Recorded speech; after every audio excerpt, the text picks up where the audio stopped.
Okay, so the homeowner has an illegal basement suite, wants to convert it to a legal secondary suite.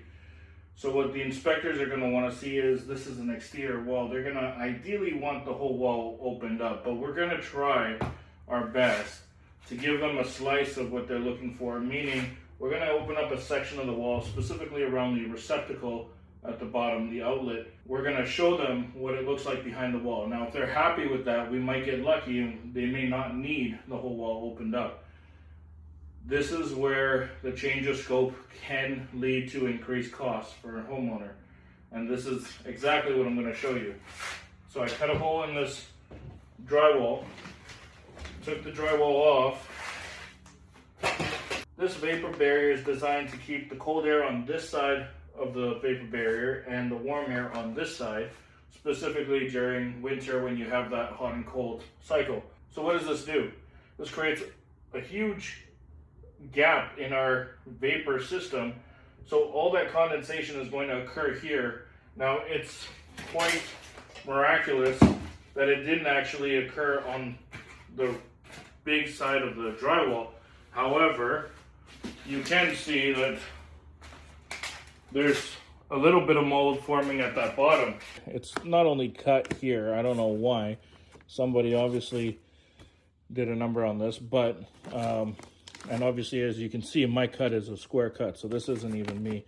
But there is no vapor barrier here. When I put my hand back here, I can't even feel any kind of vapor barrier here. So that means they didn't continue it all the way across.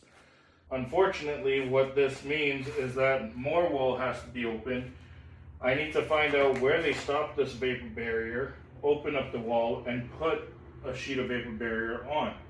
However, in the interest of the homeowner wanting it as cheap and affordable as possible, this increases, obviously, the scope of work. So this obviously is going to increase the overall cost. Is this something that a contractor can see before opening up the wall? No. So when you have a discrepancy where homeowners might draw a conclusion or an assumption that contractors are trying to pull the wool over their eyes and charge extra for, you know, unnecessary things or things they should have known, this is an example of what we demonstrate to homeowners, that we could not have known that somebody that went before us was going to do this sloppy work. What would it have taken them at the time to do it properly? A couple of dollars in extra vapor barrier. Maybe they ran out, didn't want to go to Home Depot, didn't want to spend 15-20 bucks on a vapor barrier and complete this. I don't know. It's unfortunate. We unfortunately have to be the one to deliver that bad news, but if I was to just drywall this up, put it back in there, first of all, it won't pass any inspection, but second of all, you would have more mold just continuously come into the spot, and at worst, you would have a lot of water penetration here from that condensation, depending on how hot and cold the extremes are, that delta is. A pinhole, like if I was to push my finger through this, that amount of gap in this vapor barrier is enough to create a whole bunch of mold on the back side of this during a winter season and a thaw and freeze cycle. Just that one little hole, okay? What do you think this is gonna do? Forget the fact that it extends. Just this alone. I'm surprised it didn't do as much damage as we see here, but who knows? I mean, once we open this up. And this is what inspectors want to see. They want to see, did the people, before they closed up this basement, do shoddy work? Did they compromise the integrity of the building envelope? Did they do it the right way, or did they try to cut corners? This is cutting corners. This is laziness, sloppiness. This is a shit contractor who doesn't want to send his guy to Home Depot and get another roll of vapor barrier to finish this off the right way. Instead wants to just slap on the drywall, no problems, no questions asked. Homeowner won't know until they're long gone. And by that time, you can charge them to come back and do it again. Like, that's ridiculous. This shit makes us look bad. In that same room, okay, we come over to this side of the wall. I had to open up this section. This piece of tape, this is designed, it has a little bit of an adhesive on the back. It's designed to just be placed on the wall. It sticks there and you can mud over it, and that mud will seep in through all these little squares and hold that tape and fix it.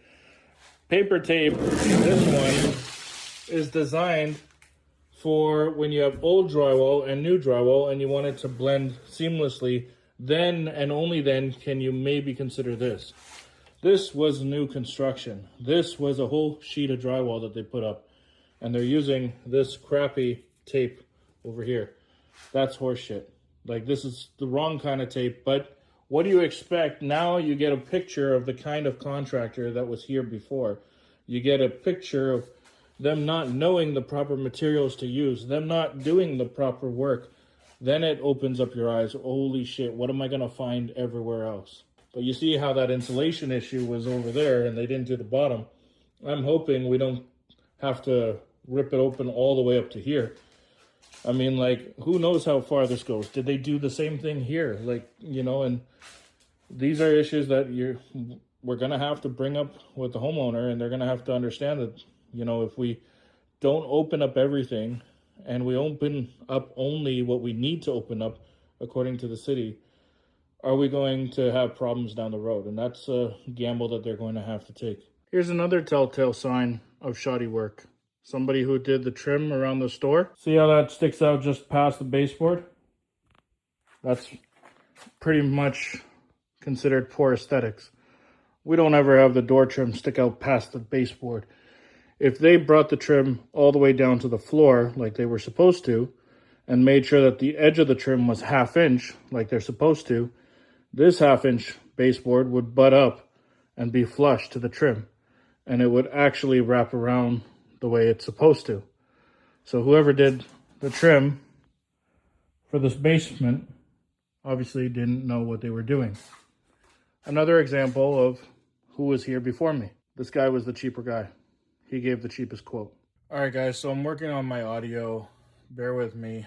I just felt that that was a valuable and important opportunity to take to show and demonstrate why the price changes sometimes once we start opening up walls.